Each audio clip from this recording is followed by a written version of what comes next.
Hello friends, welcome back to my channel. কেমন আছো তোমরা? আশা করি সবাই ভালো আছো।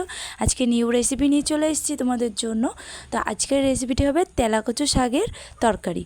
তো তোমরা কম বেশি সবাই চেনো, মানে যারা গ্রাম অঞ্চলে থাকো তারা তো বেশি অবশ্যই চিনবে এটাকে। এটা হচ্ছে তেলাকচু শাক। আর কারা কারা চেনো অবশ্যই কমেন্ট করবে আমাকে।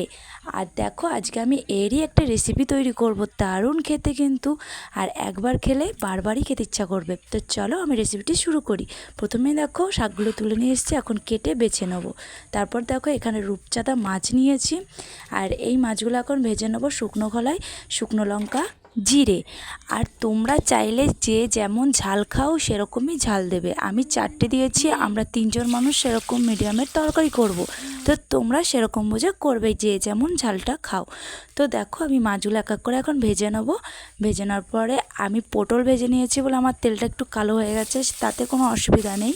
তো ওই তেলের মধ্যেই আমি আলুগুলো কেটে ধুয়ে নিয়েছি, এখন ভেজে নিচ্ছি, একটু লাল লাল করে ভেজে নেবো। আলুগুলো ভেজে তুলে নেওয়ার পরে আবার একটু তেল দিয়ে আমি একসাথে ফোড়নটা দিয়ে দেবো আজকে। তো প্রথমেই দেখো কটা আলুগুলো ভেজে আমি তুলে নিয়েছি। তারপরে আমি আরেকটু তেল দিয়ে এর মধ্যে কিছুটা রসুন দিয়ে দেবো, আর রাঁধুনি। তো রাঁধুনি ফোড়নের জন্য আমি দিয়ে দিচ্ছি রসুন রাঁধুনি একসাথেই। তো দেখো তারপরে আলুগুলো ঢেলে কষিয়ে নেবো।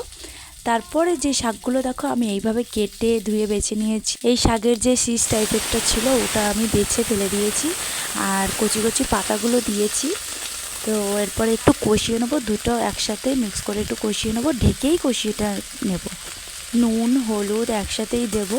আর এর মধ্যে বেশি কিছু মশলা একদমই লাগবে না, তোমরা এইরকমভাবেই করবে, খুব সুন্দর লাগবে খেতে। আর এর ডাঁটাগুলো তো চাবাতে দারুণ লাগে, মানে কি বলবো, আমি এমনিতে ডাঁটা খেতে ভালোবাসি, আর এই ডাঁটা তো আমার সব থেকেই ভালো লাগে। তো দেখো এরপরে আমার কষানো কমপ্লিট হয়ে গেছে, এরপর পরিমাণ মতো জল দিয়ে দেবো, জল দিয়ে আমি ঢেকে দেবো।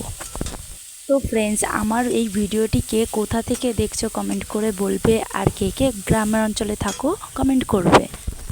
জানতে চাই আমার মতো এরকম কে কে রান্না করেছো, আর খেয়ে কার কার কেমন লেগেছে, আর কেমন লাগে তোমাদের এই রেসিপিটি।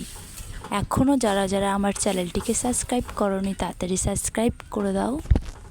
এই রকম রেসিপি পাওয়ার জন্য আমি আরও নতুন নতুন রেসিপি আনবো। তোমাদের একটু সাপোর্ট চাই, এইভাবেই একটু আমার পাশে থেকো।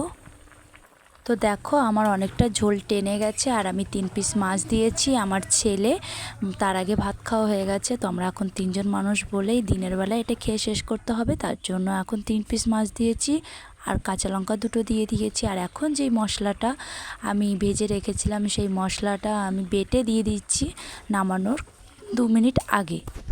তো এখন নামিয়ে নেব। তো তরকারিটা এখন রেডি হয়ে গেছে। আর কেমন লাগলো তোমাদের ব্লগটা? আশা করি ভালো লেগেছে। ভালো লাগলে একটা লাইক দিয়ে দিও, আর চ্যানেলটিকে সাবস্ক্রাইব করে দিও। দেখা হবে নতুন কোনো ব্লগের সঙ্গে। আজকের মতো টাটা।